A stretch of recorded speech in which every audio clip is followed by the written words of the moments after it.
السلام عليكم ورحمة الله وبركاته. اليوم هو الاحتفال بعيد المولد النبوي، ذكرى المولد النبوي الشريف.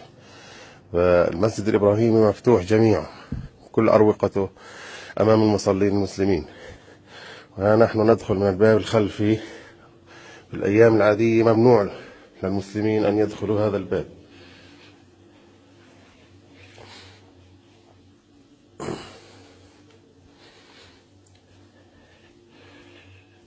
هذه غرفة الأذان، المؤذن يأتي يؤذن من هذه الغرفة، يأتي من منطقة الخاضعة للمصلين المسلمين، هذه تكون مغلقة أمام المسلمين. يدخل المؤذن من الباب هذا الأمام ويأتي ليؤذن هنا.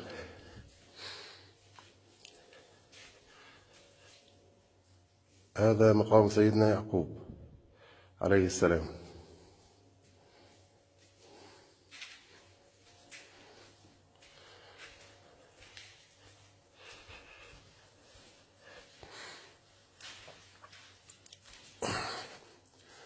هذا مقام سيدنا يوسف عليه السلام.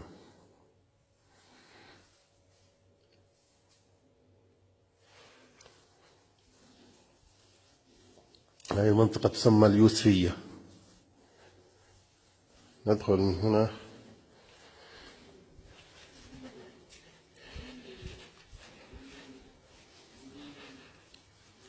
هذا المكان أيضا يكون مع الإسرائيليين في الأيام العادية.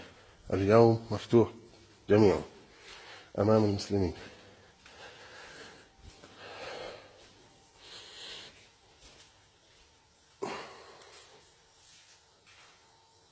هذا هو مقام سيدنا يعقوب من الداخل،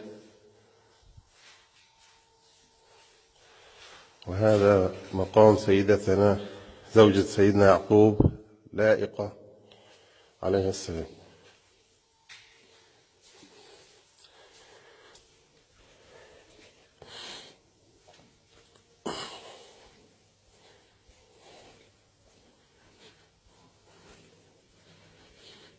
ندخل من هنا.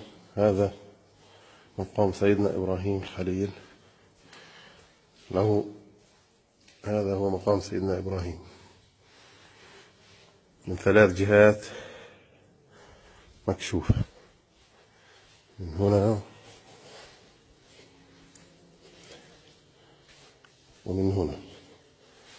هذا هو مقام سيدنا إبراهيم الخليل عليه السلام. وهذا مقام سيدتنا سارة زوجة سيدنا إبراهيم عليه السلام من المنطقة الداخلية.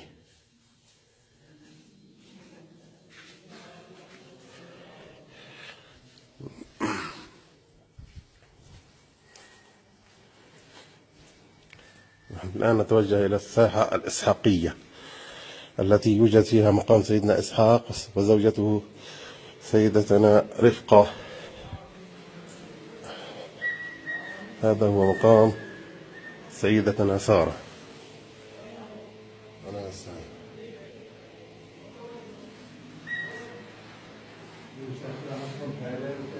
هذه بالخارج تسمى الجوالية. ندخل إلى الإسحاقية من هنا. هذه الساحة الإسحاقية يوجد فيها مقام سيدنا إسحاق وزوجته سيدتنا رفقة عليهم السلام.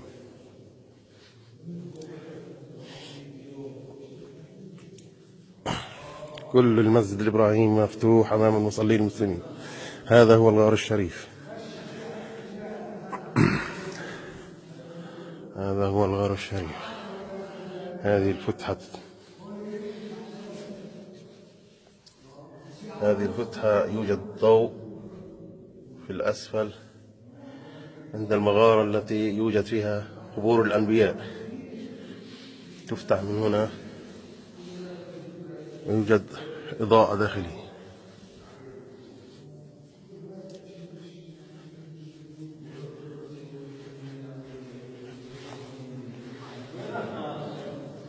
هذه مقام سيدنا إسحاق عليه السلام.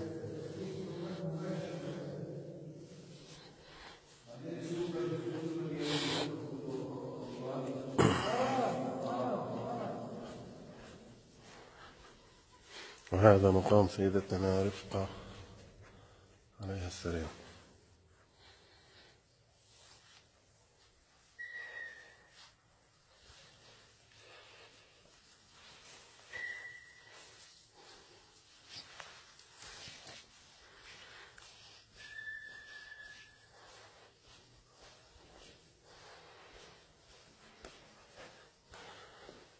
نرجع من المدخل الخلفي إلى مقام سيدنا إبراهيم الخليل. 3 شبابيك تؤدي إلى مقام سيدنا إبراهيم الخليل.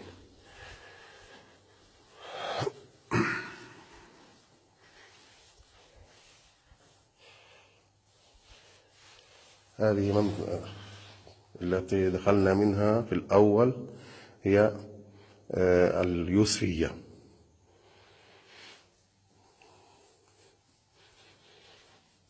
كل أروقة المسجد الإبراهيمي مفتوحة أمام المصلين المسلمين. اليوم الاحتفال بعيد ذكرى المولد النبوي الشريف.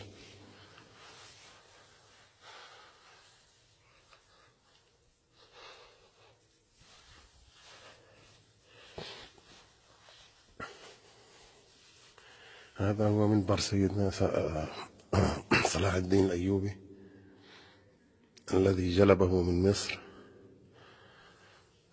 ولا يوجد فيه مسمار واحد، كله خشب من الخشب، مركب بطريقة فنية رائعة.